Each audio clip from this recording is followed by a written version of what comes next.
Welcome to Faith Across Borders. I'm your host, Graham Joseph Hill. Faith Across Borders is a podcast that is catalysing innovative Christian faith through global conversations and local initiatives.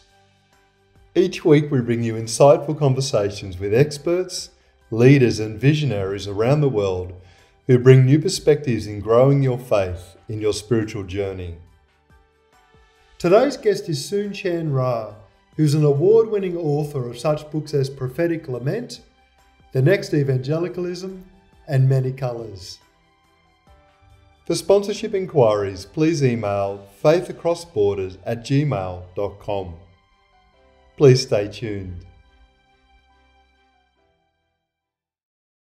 You've made mention that there has been a shift in the global church towards the south and the east. There's been a diversification of the church in the west as well. And yet still evangelicalism is captive to white culture. Can you describe some of the issue that you see there and why it continues to be a problem today? Sure. What we've definitely seen is the shift in terms of population. This is very well documented. We've seen over the last 100 plus years the shift of the global Christian population away from Europe and North America towards Africa, Asia, Latin America. Historians, missiologists, demographers have all documented this very thoroughly. Some of my research has looked at the shift that has occurred in the demographics, not only of global Christianity, but of Western Christianity as well, but particularly here in the United States, where with the influx of immigration in the 1960s forward, what we've seen is the browning of America in general, meaning we have more immigrants coming in from Africa, Asia, and Latin America than ever before. And that trend has only increased, and coupled with the birth rates that have changed also, we're looking at a society that is increasingly diverse. And that's just a normal part of what we've seen as in terms of our social change in American society. The initial reaction to that was the more immigrants we have from outside of Europe, the less Christian we will be. And a number of sociologists have noted, no, actually, that's not what's happening. Stephen Warner at the University of Illinois, Chicago says, this is not the de-Christianization of America, it's the de-Europeanization of American Christianity, which is a very significant distinction to be able to say the population shift in terms of the larger demographic has actually yielded a strengthening of Christianity rather than a weakening of Christianity. With that diversification going on, why do you think it still is the case that American evangelicalism, but I think evangelicalism globally, is still captive to white Western culture? Yeah, and that's the most important question we have to deal with, because the demographics are clear, but the power structures remain the same. The influence remains the same. The authors remain the same. So what we're dealing with is a mismatch of the conditions on the ground, as in much more diversity, much greater globalization, much more multi-ethnicity on the ground in the churches, the number of Christians, etc. But we have to ask the questions, who are writing the books that shape the thought process of the American Christian? Whose churches are held up as the models? Who are the pastors that we elevate at conferences, and whose voices are seen as representative of American Christianity or Western Christianity? And so that's the disconnect that I'm trying to figure out and deal with. And what I point towards is one of those factors is that we have been captive to an expression of Christianity that is highly westernized. So if you think in terms of what's been the dominant expression of Christianity, not only in the West, but globally for the last several thousand years, in fact. And it's come from Western approaches, philosophies, Western ecclesiology, and that's okay when the majority, an overwhelming majority of Christians were of Western European origin. But now, are we still following the paradigms that we have said and have assumed are normative, that we're still doing, even though the demographics have changed dramatically? And so there are a lot of variables that go into that.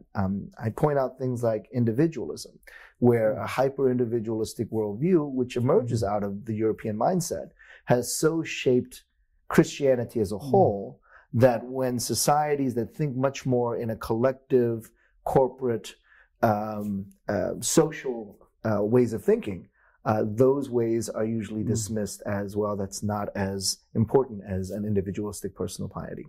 When you see theology being done either overseas in majority world contexts or amongst communities, immigrant communities in Western settings, do you still think that there's a tendency to be captive to some of those Western constructs and ways of thinking?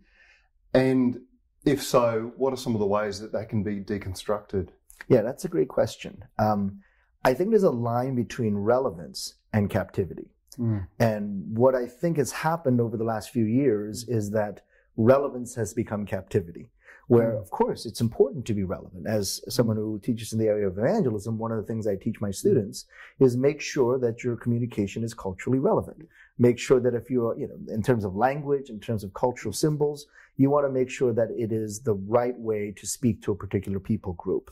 What happened, though, is that the relevance that was seen as significant for Western, European, American vision and perspective became normative for everybody else. And so that's hard to overcome overnight. It's going to take some time to overcome that. So I could use myself as an example. I grew up, I was born in Korea, but I came to the U.S. as an immigrant when I was 6 years old with my family.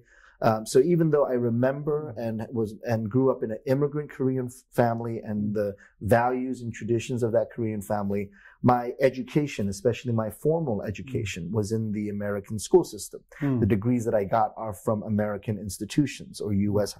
institutions of higher education. And so I'm taught to think like an American. I was raised from first grade on to think about, view the world through the lens of American perspective. And some of that is helpful, an individuation that was helpful for me. Some of that is harmful, an American exceptionalism that is not so helpful. Now, I could see that as it's helpful for me to understand American culture and to be relevant, to be able to communicate to the country and people that I live among. But if I believe that that's the only way to view the world, then I've slipped into a captivity.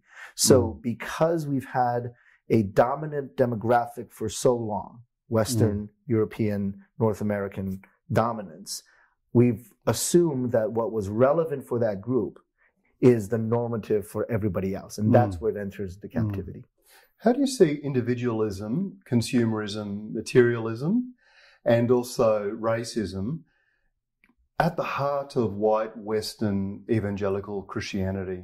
That's a great question. Individualism is something that I've encountered over and over again. And it's been pointed out by other scholars and theologians and those who observe Christianity here in the West. And what I argue for is that that's not really a biblical value system. In the Bible, because it's written in the Greco-Roman Hellenistic context, but also in the Hebraic Jewish context, it really blends together an increasing individualism in the West that you encounter in Hellenistic culture, but certainly much more tribal, kinship, community, relational-oriented that you see in kind of the Hebrew Jewish culture. And so what we've done is we've elevated one particular narrative over the other because the dominant narrative in Western culture is individualism.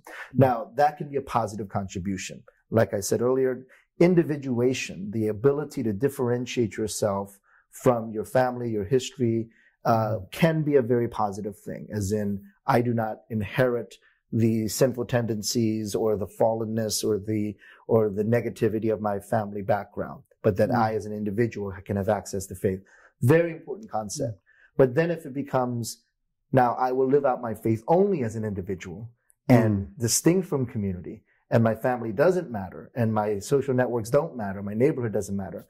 Now you've crossed the line from relevance to captivity. And that's where I think the issue is not, is it individualism per se? There are some strengths to individualism. But what we've done is we've taken all of it almost haphazardly and said individualism is central to the way we understand the gospel. And so when we think about how do we lead people to Christ, in the scriptures we see quite often communities, someone and their whole household coming to faith. The idea of the whole people of God, the nation of Israel, under the grace and the sovereign grace of God. Well, those are not ideas that we actually engage in Western culture anymore because we've become so individualized. And do you see consumerism and materialism having a real effect on the way in which white Western evangelicalism in particular has taken form? Yeah, I think the consumerism piece is relatively unique and new to Western Christianity over the last 100 years or so. Not to say that we invented consumerism or materialism for that matter, but I think we've perfected it, or we've done a really good job of advancing it. And when you think about how much our lives in the West are wrapped around consumerism and how much of our lives are wrapped around materialism, that we practice our consumerism so deeply that we can't imagine practicing Christianity outside of our consumerism. Very interesting book by Vince Miller called Consuming Religion. And Dr. Miller talks about how the practices of consumerism shape even our social justice activism, our concern for the poor. So he talks about how there are certain campaigns that have these massive media campaigns. And one of the things they try to do for you to address global poverty is to buy things. Now, at that point, what's happening there? We're so captive to materialism that we don't see how buying things actually contributes to poverty. Instead, we see buying things as an answer to poverty. So there's some dysfunction there in terms of how we have so bought into a consumer materialistic lifestyle that we can't actually see ourselves outside of that. We see this in a lot of our church life. One of the examples that I use is this whole idea of church shopping, which I think I see a lot among Christians in the West, and particularly in the U.S.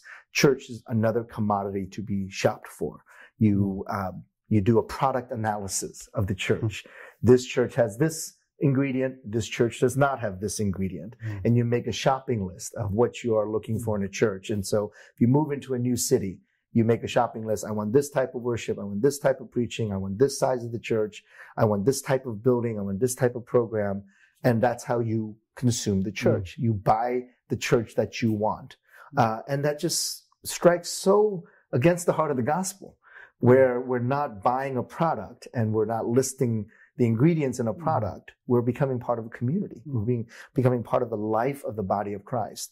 And so that's the kind of captivity where in our everyday practices, we practice consumerism over and against the life of the church. One thing that really frustrates me is that still so many of not only the books that have been sold, but the conferences are filled with white, male, middle class, Western, middle-aged. And I think it just doesn't represent the church. And I wonder about the racism that and the myopia that is shaping us. I mean, one is just a plain sociological reality that most Christians in the West still do not understand how global of a Christianity we're in. Not just in the global scale, but even in the U.S. Most Christians are assuming, well, of course, we have an overwhelming majority of Christians in the U.S. who are white, maybe from the South. And they're kind of stereotypes of what we imagine Christianity to be in the 21st century. And those stereotypes don't hold up anymore.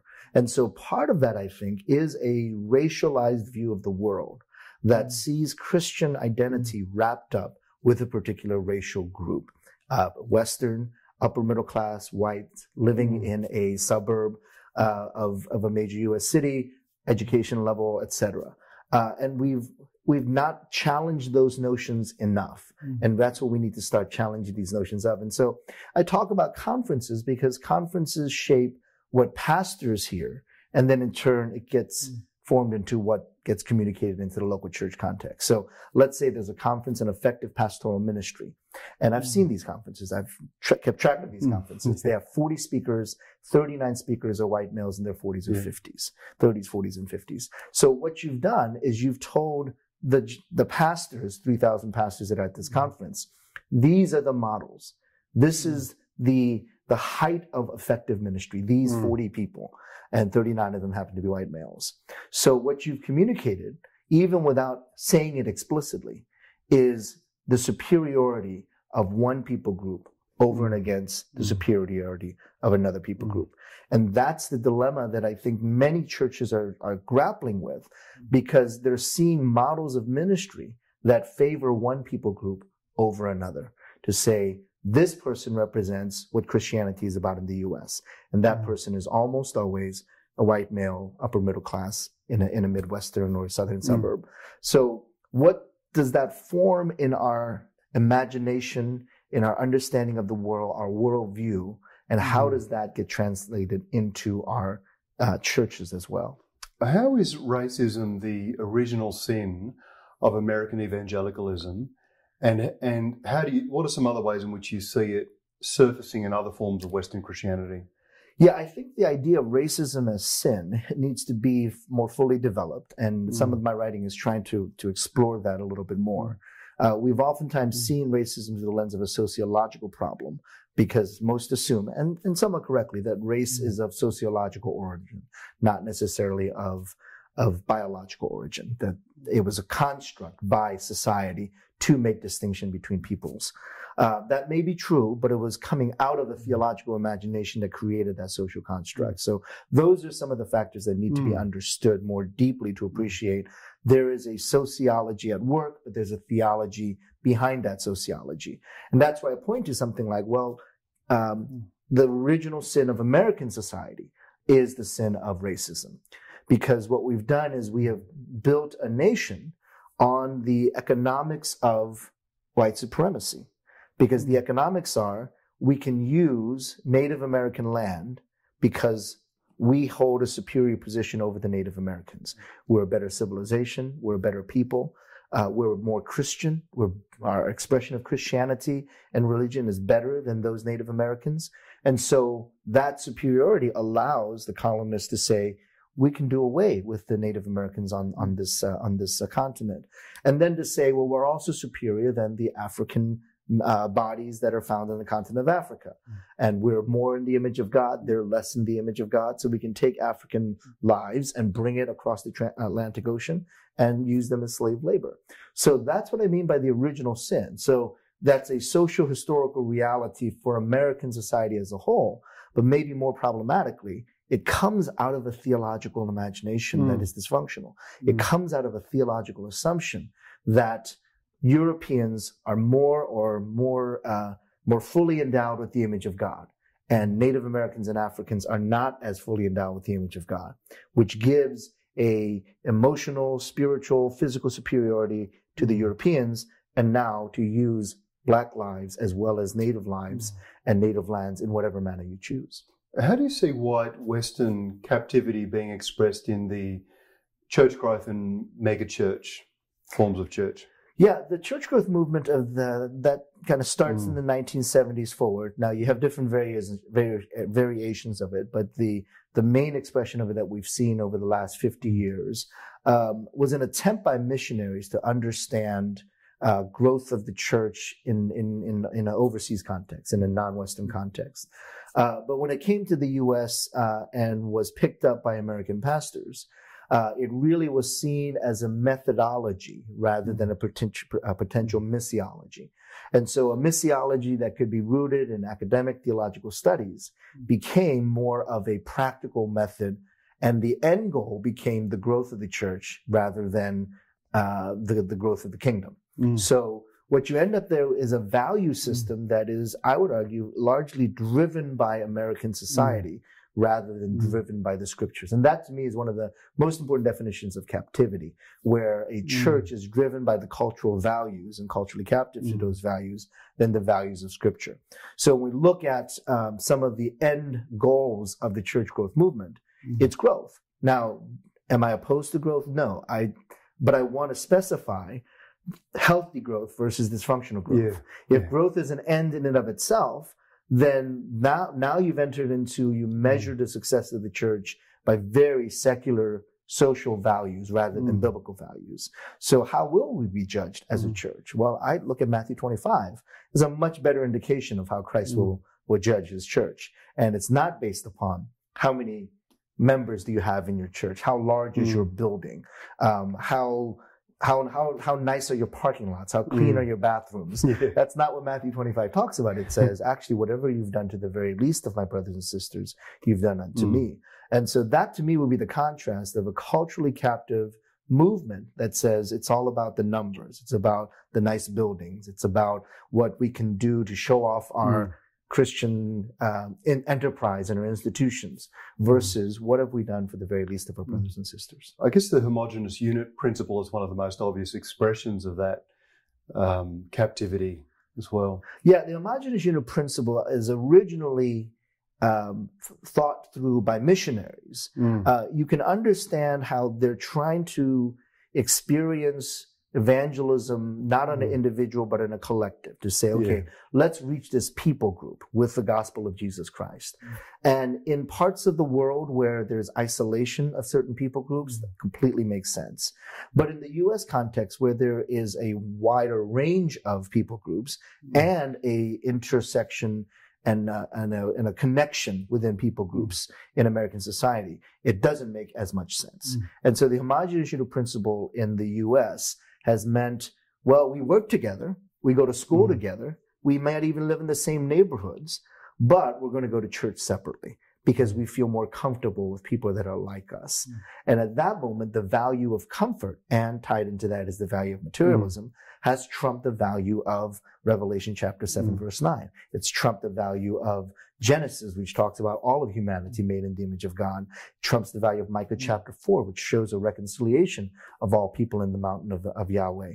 And so what we've done is, again, we've taken a cultural value, which says, I feel really much more comfortable when I'm with people that are like myself, people that are of the same socioeconomic background, people of the same education level, and maybe most importantly, people of the same racial and ethnic group.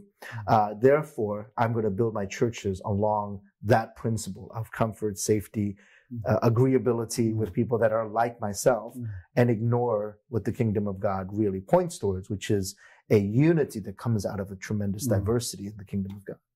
How successful have you been having this conversation with Korean American congregations? That's a great question. When I talk about multi-ethnic congregation and racial reconciliation, I think some people assume that I'm expecting every single church in the world, or just in the U.S., to be multi-ethnic. And I'm actually not in that position to say that every church in the U.S. should be multi-ethnic. I do believe there are places in the church's history and moments in terms of kind of the sociological reality of American society that we do need single ethnic churches. So I use the example of my mom. She's in her 80s now.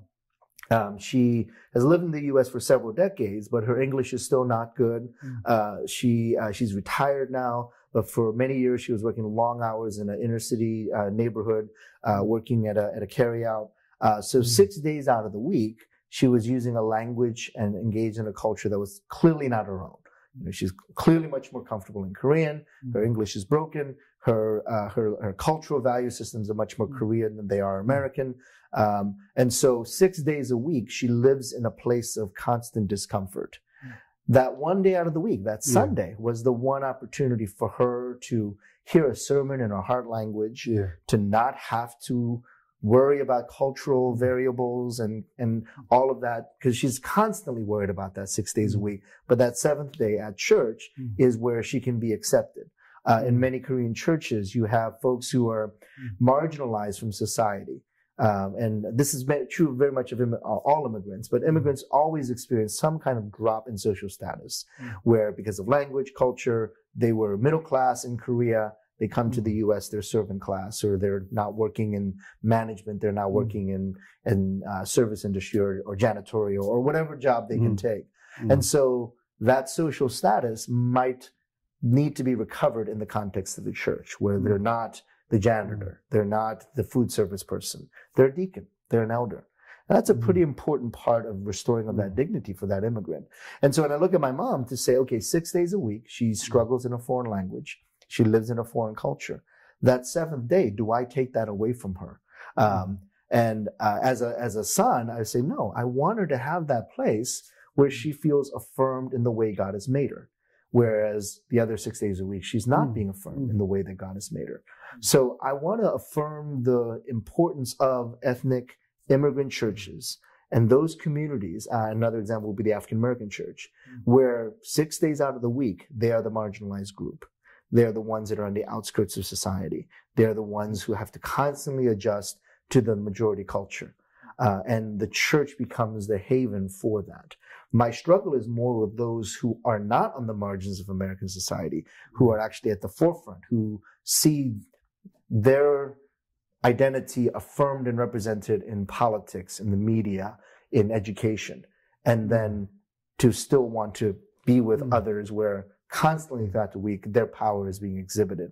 And that's why I would be maybe less amenable to that, but more amenable to, if you're isolated and alienated and marginalized 6 days a week, that single ethnic church might actually be of great value. What do you think about the emerging church conversation and whether that still continues to be captive to some of the issues we've spoken about? Well, it depends on how you define the emerging church. And when I wrote Next Evangelicalism, and it's been coming up on 9 years now, there was a particular way the emerging church was being defined. And if you look at the magazine articles, you look at the Christian media, you look at the books that were being produced, it was clearly identified of young white men in their 30s with a particular look, from a particular socioeconomic background, a particular level of education.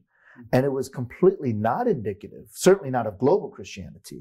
And I was arguing it's not even indicative of American Christianity. But why do we keep trotting out individuals who are representing a particular idealized image of what emerging church looks like? A young person, almost always white. Actually, always white in the case of the books that were written. And I point out that according to one study at the time in 2006, there were about 200 emerging churches by this category in both the UK and the US. That's not a lot, but let's concede that.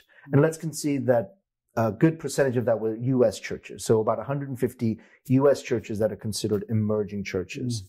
But around that time, there were about 60 books on the emerging church.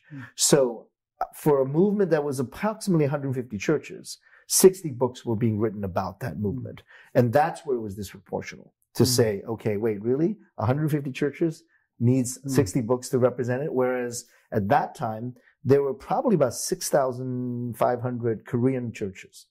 Both first and second generation counting. And there was maybe one or two books written about that community. So that's what I meant by how do you define emerging church? 10 years ago, it was clearly defined as young white male with a particular look from a particular background.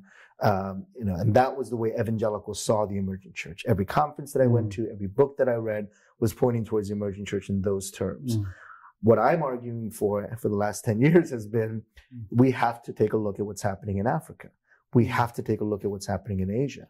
And even more so, because it's so close to home, we have to look at the African American church. We have to look at the Asian American church. And certainly the Spanish-speaking population in the United States, the second generation Latinos, those are completely unrepresented. So when you say 10 years ago, what does a person in the emerging church look like? People had a pretty good idea. White male, 30 years old. Now we have to say, what does that person look like? Hopefully we have a different set of answers. Well, it includes the 24-year-old Latino, bilingual, bicultural young man. It includes the Asian American college student. It includes the African American, so it encompasses a lot more than what had previously been a pretty narrow definition. Well, the Australian experience is the same as the American one, I think, and that is that the growing edge or the growing communities in our society are immigrant communities, immigrant churches. And I think that is a Western experience, actually. Yeah, and you're seeing this in Europe as well. And it's two trends kind of intersecting with each other. The first trend in the U.S. that we've seen over the last 10, 15 years, from about 1990 forward, I think, has been the decline of white evangelicals or white mainstream Christians. And this is pretty well documented, some studies that were done in the middle of 2000s, talking about the fastest growing religious identification. That group is the nuns or the NONES or the spiritual but not religious. So that group are white who are formerly evangelical or even formerly mainline, who are leaving the church in huge numbers, a younger generation. What was not being tracked were the number of immigrants who were Christians, evangelical in nature, in their theology, who were starting churches everywhere.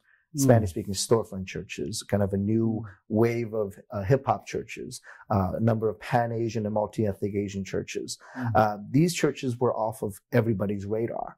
And those were the churches that needed to be looked at. And it's happening in the U.S., it's happening in Australia, it's happening in Europe as well, where immigration has changed the face of Western Christianity. How do you think that African American and Native American communities are providing us examples of ways in which we can break free of some of this captivity? That's a great question. I have been so blessed with mentors in my life who are from the African American and Native American communities, and academic mentors who are from the Latino communities. I don't think my understanding of Christianity, my understanding of the world, my understanding of God would be complete without the influences that I've been blessed with: academic mentors, pastoral mentors, friendships, those who've kind of been in spiritual authority over me. Those experiences have reshaped my Christian experience and my worldview, my theology.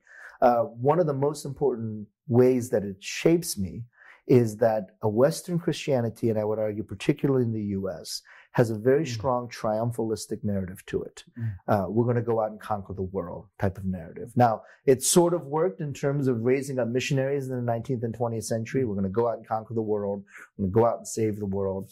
I think the danger is when you have a global Christianity that doesn't quite fit that paradigm anymore. A triumphalism actually is horribly destructive because you're trying to fix the world's problems without any sense of understanding of what's going on in the world at all, without realizing maybe you're contributing to that problem rather than helping that problem. So this strong triumphalistic tied in with this Western exceptionalism, but American exceptionalism, I think is going to be and continues to be very destructive to global Christianity because it elevates Western Christianity over and above to say, we're going to go out and fix the world's problems. We're going to go out because we are an exceptional people that, Americans are exceptional Christians.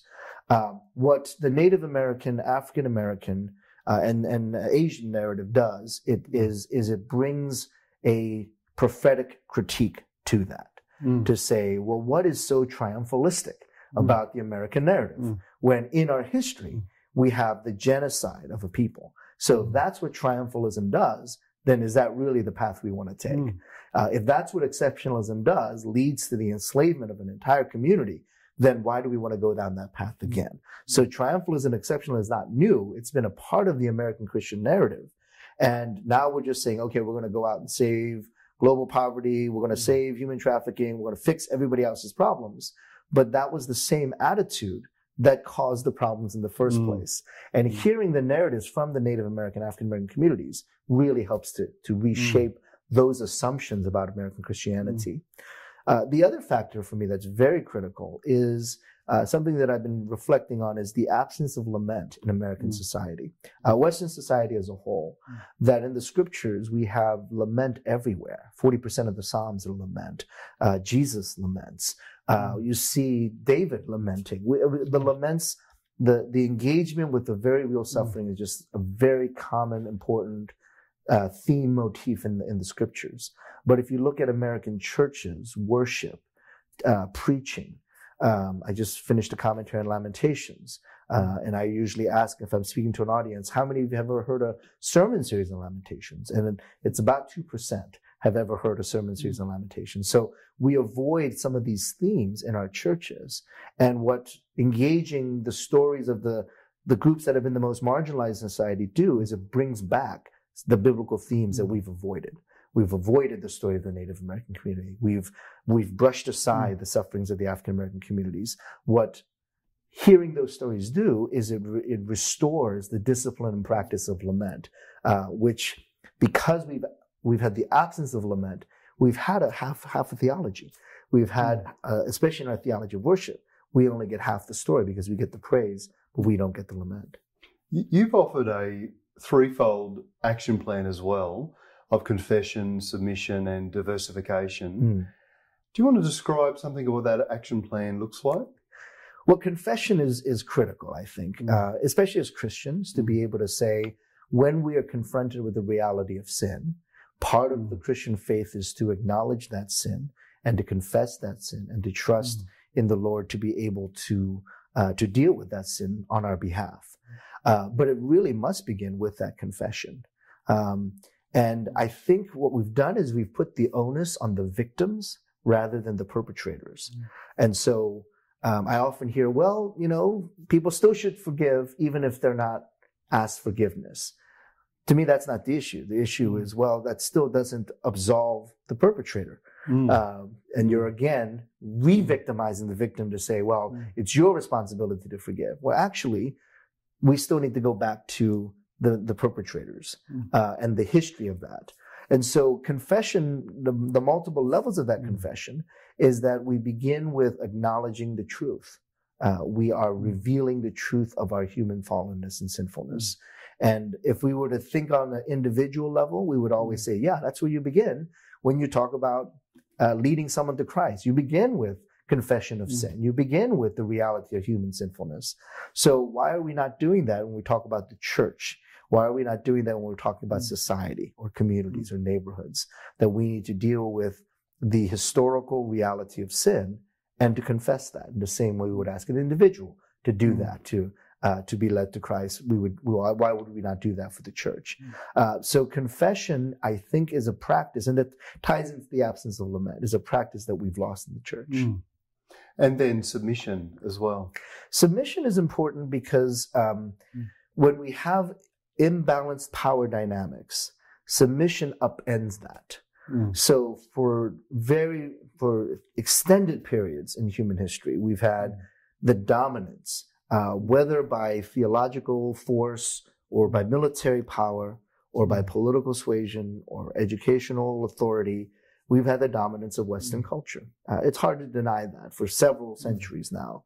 And so it has been almost an assumed submission by non-whites to whites in some form or another, whether that's cultural captivity, whether that's cultural hegemony, political hegemony. The reality has been on the global scale for several centuries. We've had the dominance of Western ideas, thoughts, worldview, power, might, etc. And that has not just been a social political reality, that's been an ecclesial reality. That's been a reality for the church as well. So if we're talking about the kingdom of God, then do these kind of power dynamics need to shift in some form?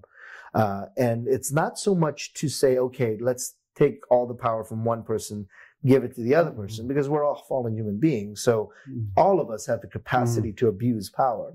The issue is, how do we come into a relationship with one another and not ignore the history? And part of that is that mutual submission that is necessary.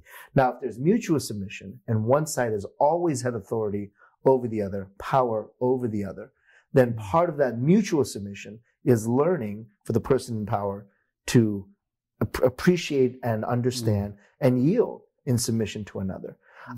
That to me at that point is not just about, are we taking power from here and shifting it over here? It's more, well, what's good for the person over here who has all the power?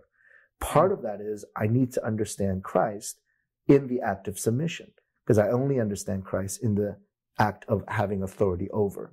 And that's not the full understanding of who Christ is. So submission is not necessarily, okay, let's give the powerful all the power, or the powerless all the power, shift it over, but to say, actually, this might be good for the powerful to experience a way of relating to the gospel that they don't know. They don't know the full story because they've always been the ones in authority. So for me personally, that has meant, how do I learn and how do I put myself in authority for those who are different from my ethnicity? As an Asian American, one of the ways I gain power is by being in community with other Asian Americans. It's where I'm most at home. It's where I'm most at ease, because I know the cultural value system. I know the relational value system. So for me to say, okay, can I put myself under the authority of someone who is different from me? Can I put myself where that requires a great deal of submission? And am I willing to do that? I say yes, because that's part of being part of the kingdom. It's also good for me to understand more the person of Christ through that act. And how do we cultivate further diversification in the life of the church? Yeah, and I think the first two are helpful. So, are there communities that will not engage in a diverse setting because there's too deep of a history in place, right? And so if you're saying, well, we didn't do anything wrong, but come join us anyway, now you've kind of put a barrier up already. It's like saying, okay, a person was violent and abusive, but we didn't do anything wrong. Let's just forget and be friends again. Well, it doesn't quite work like that. So part of that diversity, part of bringing everybody to the table is to be able to confess. And part of bringing everybody to the table is also being able to submit, to say, okay, if we're going to be all of us at that table together, then it means that maybe the power dynamics that have been the norm for so long, that's going to start changing. And so that those who had always been in power, that might shift, and that will actually open the door for diversity. Because if I'm going into the same power structures that oppressed me in the first place, why would I need to do that? I would rather stay out of it at that point. So diversity actually requires a greater understanding and appreciation of what's happening in these other areas as well. It doesn't occur in a vacuum. We can't just say, well, let's all join hands, sing Kumbaya, and now all of a sudden we're going to get along. That's not quite the way it works. Where is the confession that leads to reconciliation? Where is the mutuality and submission that leads to deeper relationships? That's part of the diversity that needs to happen. Diversity is not just throwing people together into a room. That's going to happen. That can happen. You can force people to be in the same room together. After about an hour, they're sitting at different tables. They're in different corners of the room. Right. But diversity is really the authentic relationships that form along these racial, cultural barriers, and that requires confession and submission. What do you think are some other things that the immigrant church today can teach the dominant churches? That's a great question. I think immigrant churches have a particular set of experiences that are helpful. The dominant culture, especially within the evangelical subculture, are used to being able to fix problems pretty quickly, are used to having some kind of authoritative power over their community and around their community because they are the dominant culture. Immigrant communities have consistently butted up against the dominant culture in some form or another. Immigrant communities are used to being on the margins and worshiping on the margins and working on the margins. All of the experiences of marginalization that immigrants have had, that actually, I would argue, could potentially be a positive experience because it brings to us an experience of Christ that the dominant culture does not have. So I look, for example, at Walter Brueggemann's work, where he contrasts those who celebrate good things and those who suffer through difficult things, and that you need both of those experiences to fully understand the shalom of God. And so in a culture that is dominant, in a community that has seen success after success, they've grown mega churches and they've written the books and they've built the seminaries and the denominations, to hear the stories of those who have struggled and suffered, those are important restorative narratives to a theology that is incomplete for the dominant culture. And so it's not saying we need to go help these poor immigrants. It's to say they have an understanding of the gospel that I don't have because I've lived in privilege and luxury and affluence and comfort. I need the stories of suffering and struggle. I need the ability that immigrants have to move through multiple cultural dynamics. Whereas the dominant culture, because you're in the dominant culture, you don't have to move through multiple cultural dynamics. Immigrants don't have a choice. So it's not, let's go help these poor people out. It's what my spirituality, my theology is incomplete unless I'm in community with people that are different from me.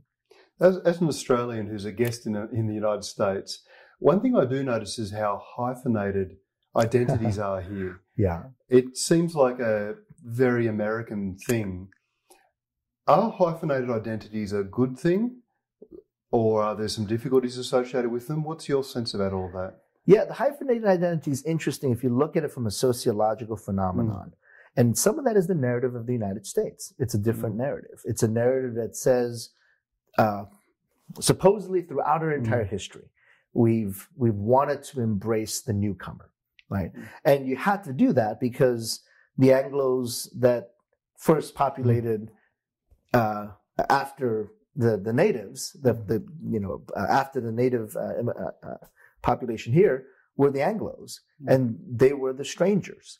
They were the outsiders. And so you have to develop a narrative of, well, if that's the case, then if the natives are our host, then we have to make some sort of justification as to why we're here. And so the narrative develops in the American continent. Well, we are a nation of immigrants. We are people who come from other countries to the United States. So what that did initially was to say, okay, we're open to people coming into the United States, but we want them to hold a particular value system, a particular way of thinking, a particular Americanized worldview. And that's where the image of the great American melting pot comes in, where we actually want to melt away your Irishness. We want to melt away your Koreanness. We want to melt away your Mexicanness and do away with that so we can have more of a monolithic culture, monoethnic type of expression, a culture that covers everybody. And so that's an interesting combination of narratives to say, we want to welcome everybody, but once you're here, we really expect you to step in line here. And so the idea of a hyphenated American actually is trying to fight that second narrative, to say, yes, we are an American, but there are some unique things about who we are that we're not losing. We're not having that melted away. Now, I would argue that that could potentially be a positive theological product, because if we look at this theologically, to say, actually, if we're made in the image of God, and God has blessed us and endowed us with his image, and that's not just as a person, as an ambiguous person, but I'm made in the image of God because I'm a male. I'm made in the image of God because I'm Asian or Korean. I'm made in the image of God. So there's a whole list of things that point to I'm made in the image of God. And I'm made in the image of God because I'm a Latino female. Those things are all important. It reflects the fullness and depth and breadth of the image of God. And so if I accept that, then I don't melt away my Korean identity and culture. And that to me feels like a theological project. It says, I am actually affirming my Korean identity and culture because this is the work of God in me. And why would I do away with the work of God in me? So if I bring that to the table, I don't want to lose that identity. And so when it comes to the church, yes, I am a Christian, no question about it. But as a Christian, I bring my Korean identity with me, the good and the bad, the sinful and the image of God, but it's the way God has made me. And why would I leave that behind when I come to the table? So yes, it's a sociological phenomenon, but I think it could be a very important theological project. What is most misunderstood about the things that you say? Well, it's interesting that people think I'm angry. And I say to my we want to see a bit more anger in this interview. And I say to my students, I smile a lot more than people think I do, right? I laugh a lot more than I do. I'm a lot funnier in class than people think I am. And some of that, I think, is a misunderstanding of an emotional expression that might be culturally unique or culturally, and you need a cultural sensitivity to understand that. So, I am a very passionate person. I get excited about things. I'm passionate about my sports teams. I'm passionate about my family. I'm passionate about the writing. I'm passionate about teaching. And I put it all out there when I'm teaching and when I'm lecturing and when I'm speaking in front of folks. I don't hold back. But that's my personality. Some of that is cultural. And so maybe there's an assumption that kind of emotional expression is not appropriate in certain settings. So when I moved to the Midwest, I was introduced to this concept of Minnesota nice. And I think it's just the general Midwest niceness. And the way it was described to me, this idea of Minnesota as a state that, and it's kind of in a Midwestern state, the way it was described to me is that it's like a dog that comes and licks your face, but at the same time peeing on your shoes. And that's a Minnesota nice. And what I see in kind of majority culture is a way of expressing oneself that is Minnesota nice. Your demeanor is passive, subdued, but there's still a lot of bite in the things that are being said. For me, I'll bark and I'll let you know when I'm upset, and when I'm happy. But at the same time, I put it out there. I don't need to hold anything back, and some of that might be just cultural expressions.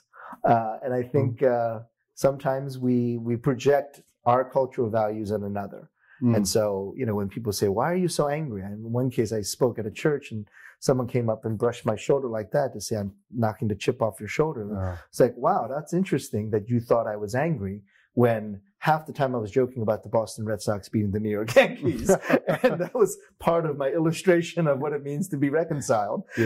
But that's what you didn't see that. You saw what I believe was passion portrayed as what you saw as anger. And some of that is kind of a misunderstanding of what is maybe a cultural expression for me might be something different for somebody else. Thank you for joining us. Thank you for joining us on today's episode of Faith Across Borders. If you want to stay connected with us and receive updates on future episodes, be sure to subscribe to our podcast on Apple Music and Spotify. You can also follow us on social media at Faith Across Borders to join the conversation and share your thoughts. Stay tuned for more engaging discussions and enlightening episodes.